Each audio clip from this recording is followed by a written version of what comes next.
বাংলাদেশের national flag career বিমান Bangladesh airlines.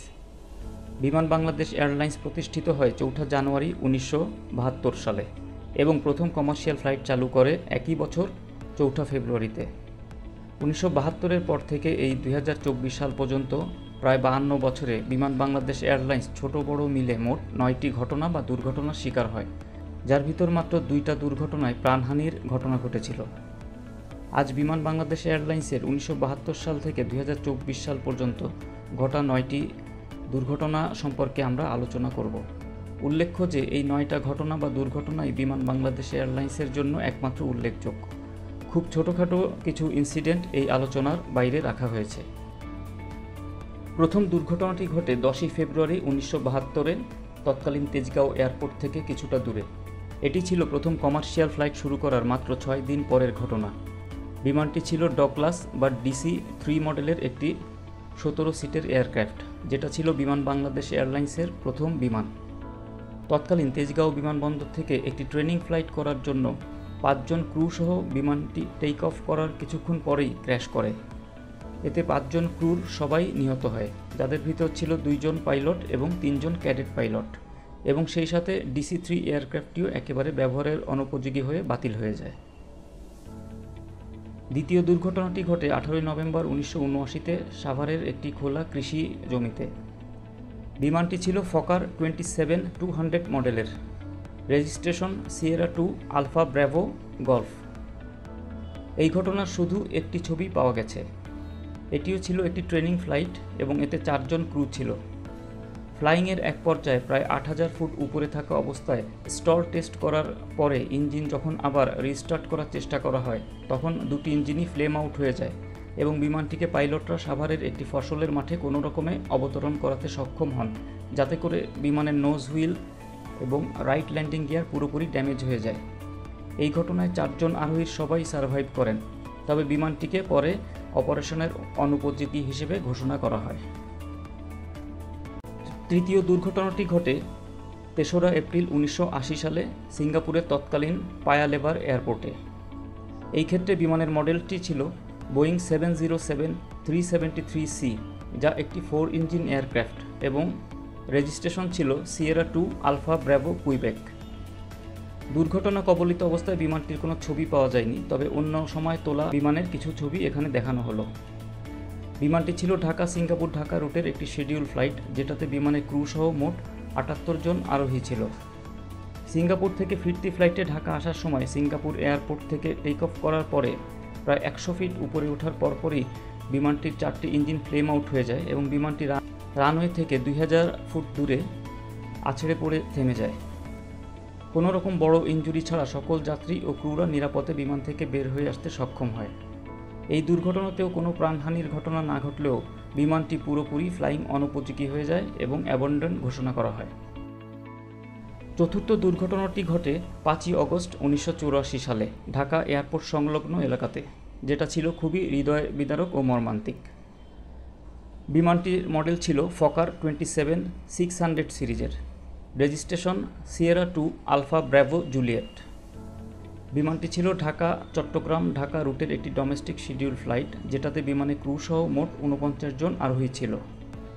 Chittagong থেকে ছেড়ে বিমানটি যখন ঢাকার আকাশে চলে আসে, তখন ঢাকার ওয়েদার খুব খারাপ ছিল, অনেক বৃষ্টি হচ্ছিল এবং ভিজিবিলিটি খুবই পুয়ার ছিল। বিমানটি ২ বার ল্যান্ড করার চেষ্টা করে ব্যর্থ হয় এবং তৃতীয়বার ল্যান্ড করতে এসে রানওয়ে থেকে আনুমানিক ২০০ মিটার দূরত্বে একটা জলভূমিতে ক্র্যাশ করে। এই দুর্ঘটনাটি ছিল এখনও পর্যন্ত গত ৫২ বছরের ইতিহাসে বিমান বাংলাদেশ এয়ারলাইন্সের একমাত্র বড় দুর্ঘটনা, যেটাতে বিমানের ৪ জন ক্রু সহ মোট ৪৯ জন যাত্রী সবাই একসাথে প্রাণ হারিয়েছিল।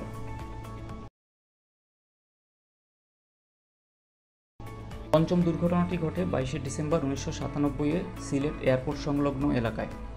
বিমানটি ছিল ফকার F-28 মডেলের, এর রেজিস্ট্রেশন ছিল Sierra 2 alpha Charlie Juliet.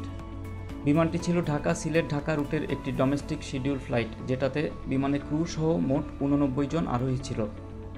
Dhaka থেকে ছেড়ে এসে বিমানটি যখন সিলেট এয়ারপোর্টের কাছাকাছি চলে আসে, তখন ওই এলাকায় কুয়াশার জন্য ভিজিবিলিটি অনেক কম ছিল। ফলে বিমানটি কয়েকবার চেষ্টা করে যখন ফাইনালি ল্যান্ড করতে আসে তখন লো অল্টিটিউড এয়ার পকেটে পড়ে এবং রানওয়ে থেকে প্রায় 1 কিলোমিটার আগে একটা বিলের ভিতরে বেলি ল্যান্ড করে। এই ঘটনায় যদিও সকল আরোহীর সবাই নিরাপদে বের হয়ে আসে, তবে 17 জন যাত্রী কিছুটা আহত হয়। এই বিমানটিও পরবর্তীতে ব্যবহারের অযোগ্য হিসেবে গণ্য করা হয়। ষষ্ঠ দুর্ঘটনাটি ঘটে 8 অক্টোবর 2004-এ এবং এটাও সিলেট এয়ারপোর্ট সংলগ্ন এলাকায়। এই ক্ষেত্রেও বিমানটি ছিল ফকার F-28 মডেলের এবং রেজিস্ট্রেশন ছিল সিয়েরা 2 আলফা চার্লি হোটেল। বিমানটি ছিল ঢাকা রুটের একটি ডোমেস্টিক শিডিউল ফ্লাইট, যেটাতে বিমানে ক্রু সহ মোট 79 জন আরোহী ছিল। সকাল 8:30 ঢাকা থেকে ছেড়ে বিমানটি যখন 9টার ভিতর সিলেট এয়ারপোর্টের আকাশে আসে তখন ওই এলাকায় অনেক ঝড় বৃষ্টি হচ্ছিল, তাই বিমানটি কিছুক্ষণ সিলেট এয়ারপোর্টের উপরে হোল্ডিং প্যাটার্নে ফ্লাই করতে থাকে।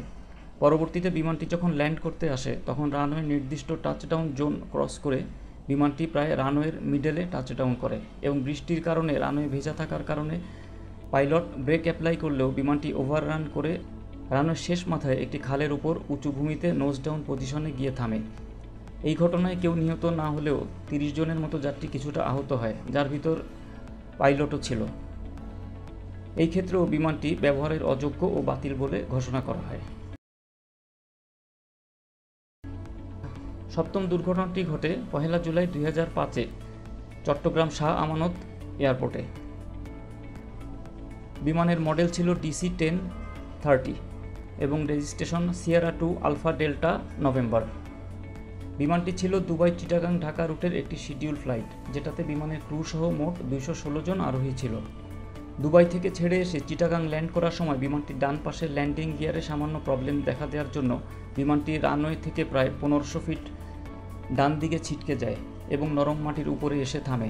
201 জন যাত্রী ও 15 জন ক্রুর সবাই নিরাপদে বের হয়ে আসে এবং সামান্য কয়েকজন কিছু আহত হয়।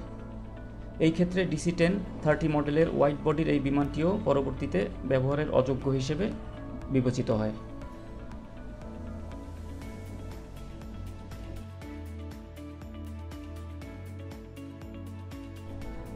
অষ্টম দুর্ঘটনাটি ঘটে 12 মার্চ 2007-এ দুবাই ইন্টারন্যাশনাল এয়ারপোর্টে। এই ক্ষেত্রে বিমানের মডেল ছিল এয়ারবাস 310-300 এবং রেজিস্ট্রেশন ছিল সিয়েরা 2 আলফা ডেল্টা ইকো।